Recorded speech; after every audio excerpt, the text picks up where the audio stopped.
Buckle up, because I'm about to give you the ultimate guide to Austin. Whether you're here for one night, a week, or moving here, I wanted to kind of round up all of my favorite things to do, places to eat, treats to grab, in one easy video. If you're new here, hi. I'm Michelle. I was raised in this area and I am moving out of Austin. I'm getting married, and so I kind of thought that it would be a fun little reminiscing video and also just helpful resource to make this video. Austin is a top tourist destination. So many bachelorette parties are here. There's so much to do, and a lot of the tourist recommended things actually, in my opinion, are not the best things. So these are all of my personal favorite. Side note, I'm a huge foodie and I'm also celiac, so all these spots happen to also be friendly for gluten-free people, but delicious if you're not gluten-free as well. Let's get into it. I'm so excited.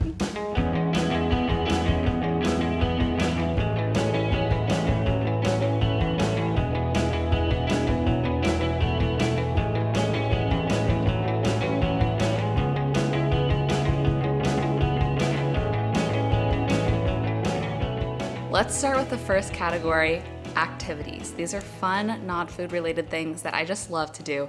First, I have to start with my MVP, and that is go to Cidercade. Just like it sounds, it has cider and it's an arcade, but I love this for a few reasons. It's in the most beautiful location right on the water, and so they have this big outdoor patio porch that has like swings you can sit in, you can grab a cider, slice a pizza, they have gluten-free pizza as well, and like sit and enjoy this beautiful waterfront view of downtown. But also, your girl's a sucker for arcade games, and they have just like a flat entry fee, and it's only $12 and you get unlimited games.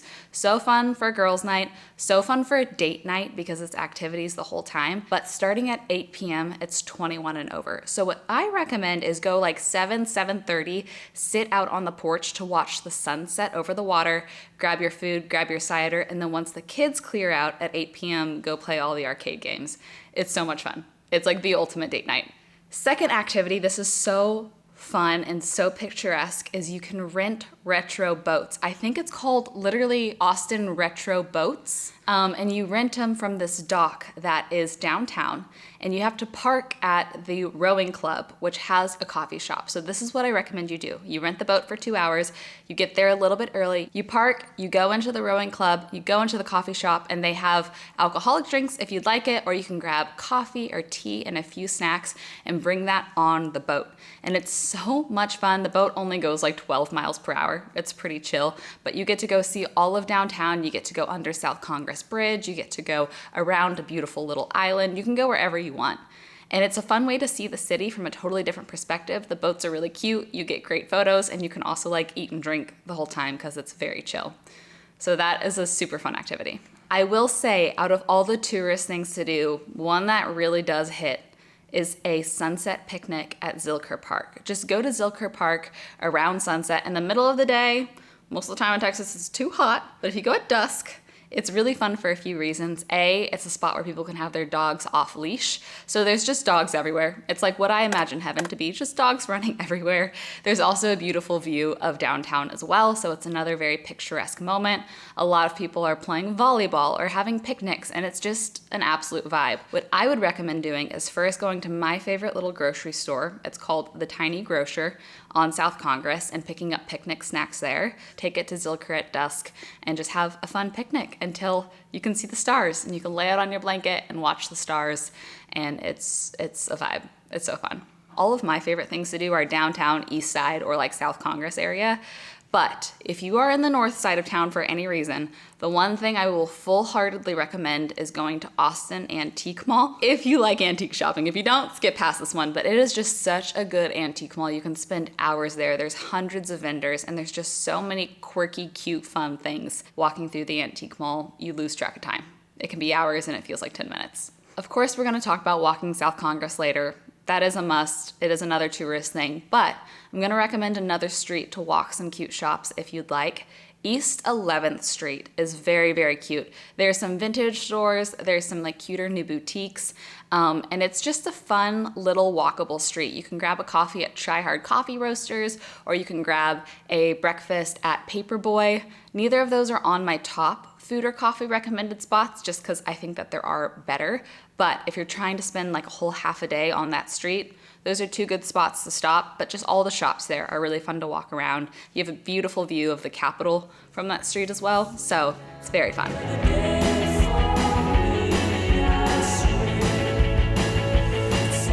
Speaking of coffee and walking South Congress, let's get into category 2. My favorite coffee shops. The first 2 are gonna be coffee paired with activities. Like I mentioned, walking South Congress, it is one of those cliche things, but it is so fun. So what I recommend is grabbing a coffee at Mañana Coffee, just because it's very central on South Congress. A lot of people will tell you to grab one at Joe's, because that's the I love you so much wall. I don't love their coffee. So I would grab one at Mañana, because it's in the middle of South Congress, and then you just kind of make the loop, walk through all the shops.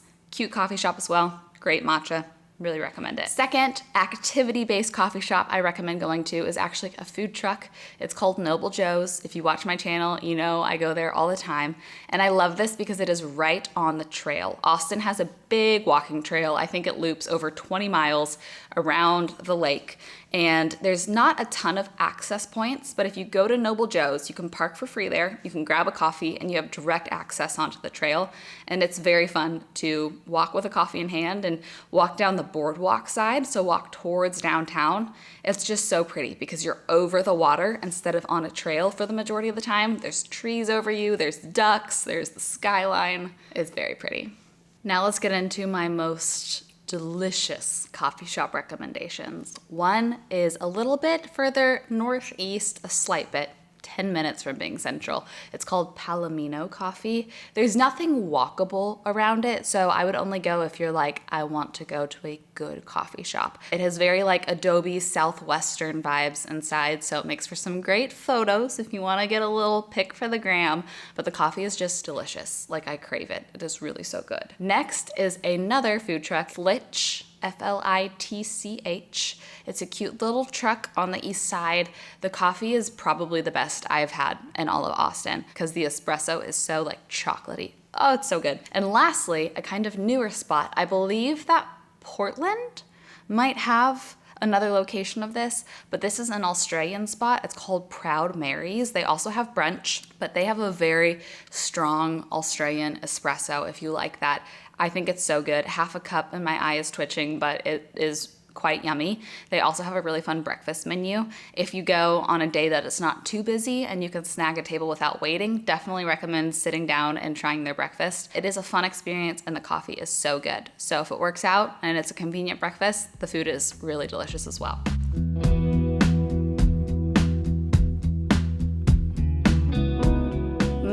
Speaking of food, let's get into my restaurant recommendations. That's my favorite thing about Austin is there's so much good food here.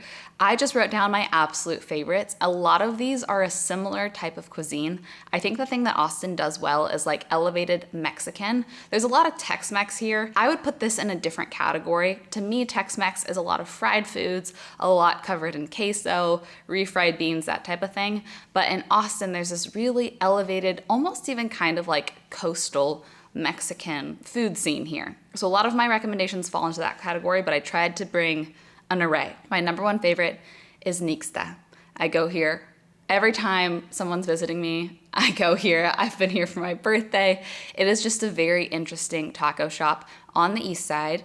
It's, $10 to $14 per taco. You really only need 2 to be pretty full because they're pretty nice size, but they're interesting fusion tacos. They're fully gluten-free. They make and process all of their own corn in-house. They're just very cool. They have a community fridge that they put food in for people that need access to food. They're just so mindful and so delicious, and the menu rotates pretty frequently, so there's always something new there. And it's just the Austin aesthetic in a single spot because it's outdoor, there's pink picnic tables, there's disco balls, it's Tex-Mex-y. It's just awesome. My go-to spot for sushi, I will say, Austin kind of lacks the middle tier sushi, like not cheap, but Austin also has some like really, really expensive, awesome spots like Sushi Bar and Uchi Co, but that's not, like that's that's an anniversary spot. So in the middle tier, my go-to is neighborhood sushi. It's really cute, it's really delicious. I would say it's the best in Austin. Spots in California definitely have it beat, but it's very central. It's right next to Tiny Grocer. It's on South Congress, so you can also go walk around afterward. But you enter through a back door. You have to walk around through the parking lot and enter through a back door. It's a little bit hard to find, but the inside is just really beautiful. And the sushi is really fresh and really good. And they can do things gluten-free.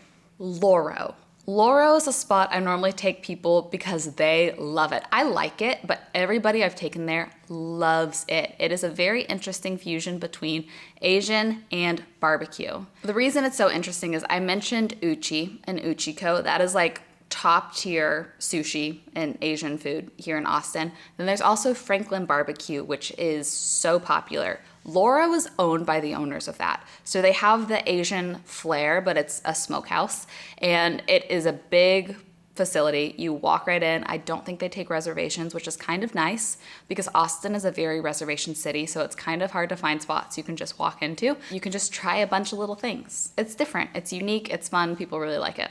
The next three are all very similar in my eyes, and this is, like I said, the elevated, nice Mexican cuisine. First, one of my favorites is Suerte. I'm sure you've heard about it if you've researched the Austin food scene at all, but they are just so fresh, so cute. They brought back the Choco Taco. I don't know if you remember that. I recently learned that it might not be celiac safe because they might fry the taco shell depending on what else is on the menu, but otherwise almost every single dish on the menu can be made gluten-free because it's pretty much all corn-based. It is one of my favorite meals. Specifically, the brisket confit tacos is probably the best taco I've ever put in my mouth. If you go for one thing, go for that. It's incredible. Similar, Comedor. This is downtown. It's a little bit hidden, but it is very vibey. One of my favorite things to get there is the bone marrow taco. If you like bone marrow, it is just such a fun thing. It's a huge platter of bones, and you scrape it out into a taco with some of this like really beautifully seasoned kale that they have. It's really great. Everything on their menu has been so flavorful. I'm trying to think if I've ever been disappointed by a single thing I've had there, and I don't think I am. Apparently their cocktails are really great. And it's a good central location as well. It's one of the few things not on the east side. I feel like most of my favorite things are on the east side, but this one and the next one are downtown. ATX Cocina. Everything at ATX Cocina is fully gluten-free, and it is just beautiful. Yet again, fresh, flavorful. It's kind of more family style than the other spots, so I would definitely recommend going with people that you enjoy to eat similar things so you can all kind of try it. Pivoting a little bit, this is gonna be more seafood. This is actually owned by Suerte. It's their newest restaurant. It's called Este, and it is really cute, really flavorful. If you're a fan of raw seafood like me, like the oysters and the ceviche, it's a really great spot. Okay, let's get to something way more affordable. This one I would say is Tex-Mex, like the queso, the fried situation, the frozen margaritas, and it is De Nada. De Nada, definitely recommend getting a reservation for, even though it is casual. If you were to walk in, you're for sure gonna wait at least an hour, but they have great tacos for $5, $6 a piece. Every single thing there is also gluten-free, although I have to warn you, apparently the frozen margaritas are like the strongest in all of Austin, and a single one you will feel it the next day. I don't drink, but that's the word on the street. My sister has split a margarita with her husband before and like gotten sick. So apparently it's just the frozen ones. Beware of those, but the food is good. It's probably my favorite queso in all of Austin. It's hard to find safely gluten-free queso and chips, but I would add the beef to the queso for sure. Load it up. So good. My final recommendation is very cute. It's called Oseyo, and it is actually a Korean restaurant here in Austin. It's fun to get just like new flavors because, like I said, Austin is very Mexican, Tex-Mexy. So this is a really beautiful environment, yet again, kind of family style, and it comes in that kind of like nicer but middle tier price range. So it's great for a special occasion without being like astronomically expensive. Category number 4, let's talk treats. I really only have two spots that I think you have to go in Austin. One, I'm biased because it's fully gluten-free. Actually, both of these are fully gluten-free, but the second one is not famous for that reason. My favorite is Gatti, G-A-T-I. They're a fully gluten-free bakery. They're also known for their completely vegan ice creams. They're all coconut-based, but you have to go for one thing. Even if you're not gluten-free, don't tune me out, because all of my friends that eat gluten request this one thing for every special occasion, for their birthdays, for anything. I'm not over-exaggerating. It is the oatmeal cookie cream pies. So it's two of their oatmeal cookies with like the cream filling in between, like a cookie sandwich, and it is the best thing I've ever put in my mouth. Just trust me on it. The rest of the pastries are pretty good, especially if you're gluten-free, but just nothing even comes close to that one cookie. And the second treat I recommend going to, because it's pretty famous here, is OMG Squee. I don't know if you've seen Queer Eye, but Queer Eye did a special on this location, and they are a mochi-based donut spot. And so because of that, it is also fully gluten-free, but they decorate their donuts so cute, and they're just very like light and fluffy. They're not sicky sweet at all. You could seriously eat a few of them and be totally fine. And it's a really cute environment. So great. Let's talk hotels. There's 3 I'd recommend. 2 I've actually stayed in. The first one is the Line Hotel. This one's just really central, really cute. It has great views of the water, has a really fun pool. There's an Alfred coffee in the lobby, so I like that a lot. But I think the real star is the rooftop bar. It's called P6. And I would recommend staying this hotel during bat season. So if you don't know, Austin's known for the bats. They live under the South Congress Bridge, and this hotel is right situated along the water and South Congress Bridge. Bat season is pretty much summer. But what I would do is I would make a reservation for this restaurant like 30 minutes before sunsets, and you sit outside on the patio, you get your drinks, you get your snacks, and then as soon as the sun goes down, the bats come up from under the bridge. And you'll see people like kayak and boats and stuff will be waiting under the bridge for the bats, but you actually can see it better from this vantage point, because when you're down looking up, you can't really see the bats against the darkness of the sky and the bridge. But for some reason, when you're up looking down, you can see them really well. And what better way than to see bats with a water view and drinks and snacks? You know what I mean? So that hotel is really great. And for the price, honestly, I think it's very fairly priced. Now, if you're going bougie, this is actually my favorite hotel in all of Austin, but it's spency, and that's the Proper. This is downtown on 2nd Street-ish as well. There's a lot of good food there. There's a Mediterranean spot in the lobby called the Peacock. There's a really great Mexican spot on the roof called La Piscina. It's just like luxury. The spa's amazing. If you're wanting to splurge, if this is like a 30th birthday or a honeymoon or something, totally recommend the Proper Hotel. And lastly is a hotel that I haven't stayed in, but I've spent a lot of time in the lobby, and this is the South Congress Hotel, the SoCo Hotel. It is where Manana is, so the coffee shop that I mentioned that is very central. It has one of the best lobbies, especially for co-working. There's a really great bar, there's a really great coffee shop, the rooms are reasonably priced, it's so central. I actually first, before we changed plans, booked my sister's bachelorette at this hotel because they have bunk rooms that can sleep like 6 or 8, maybe even more people. So that really cuts down the price if you are traveling with a lot of people and you want to stay somewhere cute and you want to stay somewhere central. It's also a great spot if you don't want to rent a car, but be walking distance to a ton of food and shops and coffee and treats and all of the sorts of things. And then you could just take a $4 or $5 Uber to downtown if you would like. So that one is my third and final recommendation for hotels. And that concludes this list. Guys, it was so hard to limit it down to just the top things. But like I said, if you were visiting me for a long weekend, this is what I would do. I would not waste my time doing any of the other things because they just don't compare in my mind to this list. And I'll have all of these things listed down below to hopefully help be a resource. I'll try to find the links actually to every single one of these restaurants and coffee shops and hotels so you can just click right on it and make a reservation or whatever. Completely unsponsored. I just love to support the local spots, and food is my passion. I love y'all. I hope you have the best rest of your day, and I'll see you in a video very soon. So let's take all night, all night, all night, all night, all night.